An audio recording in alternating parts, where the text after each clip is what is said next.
Too Much GH. Shout out to your fans and everybody who is watching Too Much GH.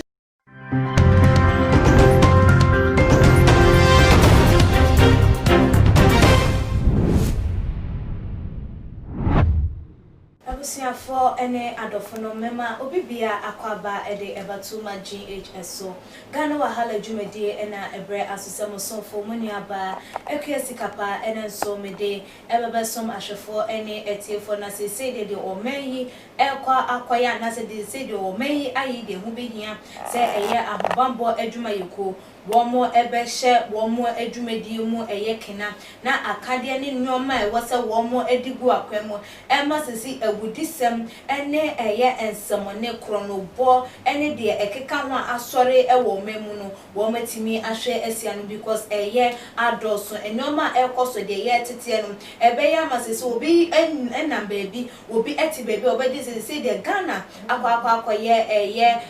manya tese kwan abeda ho a wo mo ebetimi edi eye bonifusem ebia na mechema denti enam disa ensewe etu edwa ene dey eye Kumasi Divisional Police Command for na chese omunya tip of beer nunti womugina eye womo tip of no esom eye hwehwemu a ene dey womo akwa discover eye arm robbery eye Hub City a chese womo chese womo de womo gubia ye baby ene ne etuo ene nsekan ene eye de ekeka ho ene chese egu eye ehono mate sei die eye Kumasi Mpotamo dia posifo ewo womo nsa etimi aso eye emamu anu emu embra chese womo hunu se eye AK-47 eye rifles yibi sharp eye machetes knife and other eye deadly weapons so ewo eye womo akache asese ye de womo akopiemu ewo Kumasi Police Headquarters am womo ehwen se ye de womo ebekọ eye asendibia ne akotwetwe womo no ekwaya womo fa so am womo nya eye saa enyoma no enyina na abusuafo we crampo ema ye hunu ana ye hu se enche ye bia crampo ena chese alaba ye Dr. Mesa Mpotamo wonu chese ye nkrofo mamu wa bi ekokodi sa abonefosem ewo eye ehonu ma chese Ghana fo ye dwen hu a ye nte eye asene abusuan said ye midi kan Too Much de o se ye tinsem na ye dumu esuko mma ye konkotwe video na ye braiba ye beto aso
Someone makwa share eye manu so ade emrante wa chese wo hwe wo manimu a wo mo enyini emfa endru eye baby a utimi wo se wo mo ewo wo mo youthful age mu young dia wanyini a obetimi aka say bia wanyini abroso a obetimi di nyini tenten ama na ne say wadi 30 menya shows obia omumu bi wo hono ma chese obetimi aka say wadi ebia 31 35 kon 40s mu young from 20s to almost 30s and na chese wo mu edi abonfo se ma wo hwa etuo AK47 yes kind other sharp object chese ekurekura wo ma na se wo mo enche asese ne den aposifo ensa aso wo mu na we nyina so yebusa se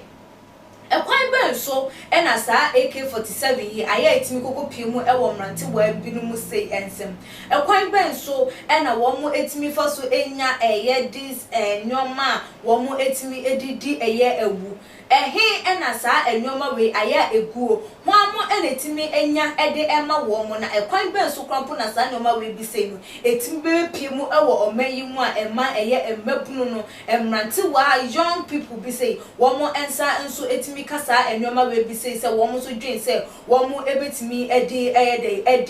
ewu na se we nyina eka ho na ema kro no ekoso we nyina eka ho bi na ema ewudie esisie we nyina eka ho bi na ema eneden na sintem je say wo pia bonten kwampa na akwakoda na ehu edi amanka enka ne wo pia se eye abonten akwakoto ade kwa wo ndwen hu se eye den abehye nipa bofo bi awiakete na nso so enam se na emabunu no enam